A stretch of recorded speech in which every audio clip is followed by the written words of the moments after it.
Hello folks, here we are today with the Honda CR-V. This one's in EX trim. It's just over 41 grand, but they start from 32,815. So this 2-litre petrol electric hybrid version, it's got a claimed MPG of 39.2, which seems to be pretty accurate in the real world. And it's got the eCVT gearbox, which I'm not going to bore you with all the details of. It's not actually really a CVT gearbox, but it looks like one, feels like one, sounds like one, so we'll probably call it one. By the way, folks, I do need to apologise for the shorts today, but it's hotter than donut grease out here, so forgive me. So inside profile, you can see the CR-V is very much CR-V-like. Although they're not the most interesting or exciting looking of cars, they do certainly have an instantly recognisable quality to them. And not every mid-size SUV can say that about itself. So it does have a power assisted boot. The boot's a really good size at 497 litres, but this boot lid is a bit slow. So 497 litres of boot space, and it's a really great sort of opening here, so it's really easy to get things in and out. You've got the usual load cover here, which you can pop into place like that and then fold away. There's a bit of carpet protection in place here, but also you've got some further storage there for your jack and what have you, but not much else. You can obviously then whip the load cover out of the way, and you've got a nice big flat level surface to put your longer items into. Also got a 12-volt power outlet down there and a couple of rear boot lights. So in the back here, legroom and headroom are very, very generous. So I've got plenty of headroom, and the driver's seat's in my normal driving position, and as you can see, there's legroom for miles and loads of space for your feet, something a lot of car manufacturers get very wrong. Got a couple of air vents down here, two 2.5 amp USB sockets, and some fairly useful door storage down here. Plastics are a bit hard everywhere, but they will obviously be very hard wearing. It's a Honda. Seats themselves are very comfortable, really nice leather in this EX model. It's also possible to sit another adult in the middle of the car here in relative comfort. It's only got a low transmission tunnel, and there's still plenty of leg room and cheek room. This being an EX model, you've got privacy glass in the back here, and these rear seats are also heated. And I think your passengers will be happy enough in here, even on a long journey. Now in the front here, there's not really too much to dislike. The ergonomics of this are fantastic. Everything's where you want it to be. You've got the all-important volume knob on the infotainment system. More on that infotainment system later. You've got really nice quality aircon controls, really simple to use. The gear selector is a bit odd. You've got buttons rather than a traditional lever. I'm not a massive fan. I'd rather have a lever or indeed a dial, as we've come to see in some of the rivals. On this EX model, we've got wireless phone charging here and two USBs, two cup holders, a massively useful storage compartment here, which you can do all kinds of wonderful things with, and it's huge. You really could probably get a laptop in that. It's massive. Good sized glove box, air vents where you would expect them. You've got digital driver's information here, and although it's clear enough and everything's there, I don't think the design of it's amazing. It could just be personal preference, but it's slightly busy and it's not as well laid out as you might expect. It's not a massive problem, I must admit, but you know, I have to pick these faults. Up here you've got a sunglasses holder, and very, very handy feature, it's also got a mirror for the back seat. So if the kids are in the back of the car knocking 10 shades out of one another, you can keep an eye on them here without craning your neck round and possibly causing an accident.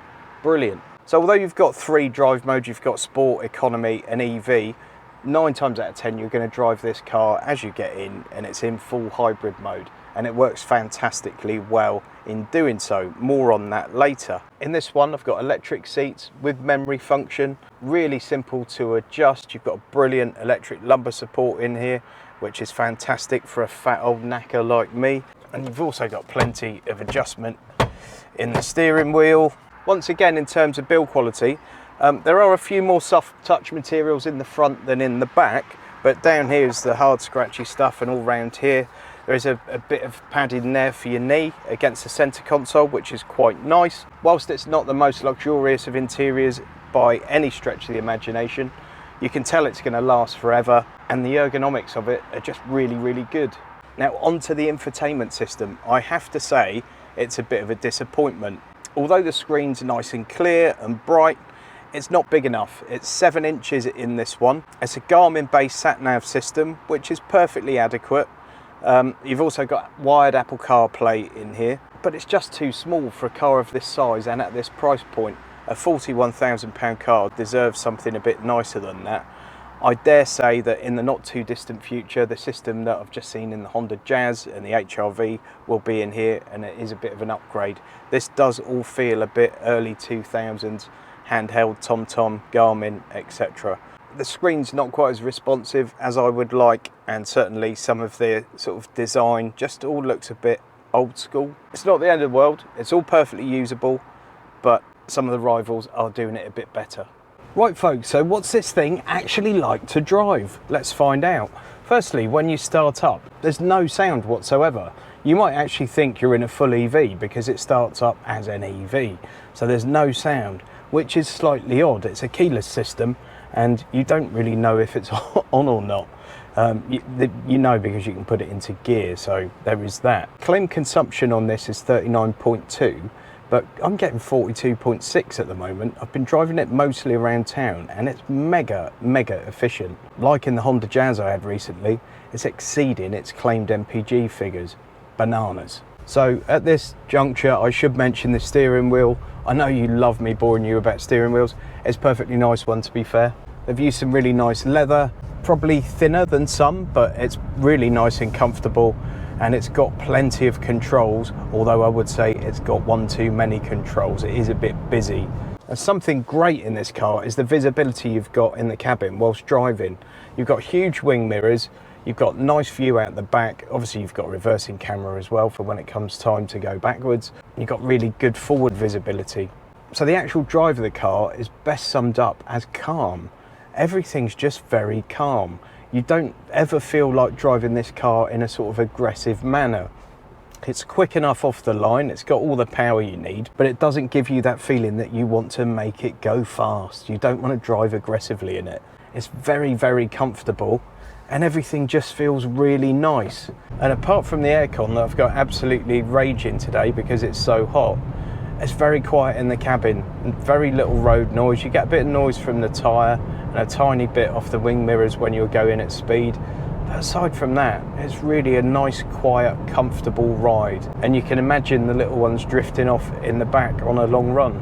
Should mention, by the way, that we've got some flappy paddles here on the steering wheel, and they're not for changing gear because this car kind of doesn't have any gears. So what they do instead is can give you some control over the level of the regen braking. So if you adjust it up to its maximum level, you take your foot off the accelerator and the car very quickly brings itself to a stop.